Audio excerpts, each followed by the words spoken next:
నచ్చన ప్రీత శోభన శుద్ధ మానస బిందు తర్పణ సంతుష్ట పూర్వజా త్రిపురాంబిక.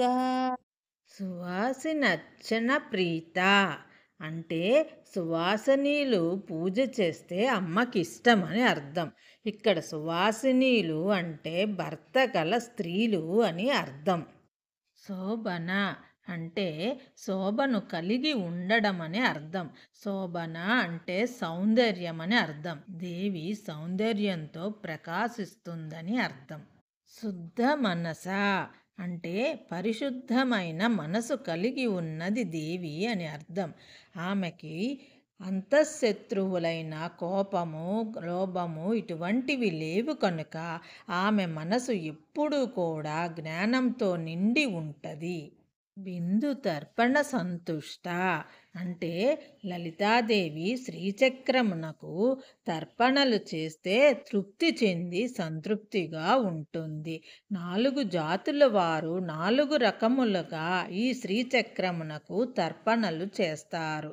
వాటిలో మొదటిది బ్రాహ్మణులు పాలు చేత తర్పణం చేస్తారు.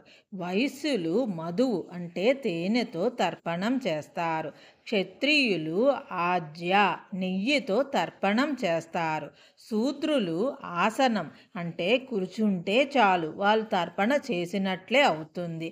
ఇటువంటి తర్పణల చేత దేవి సంతృప్తి చెందుతుంది.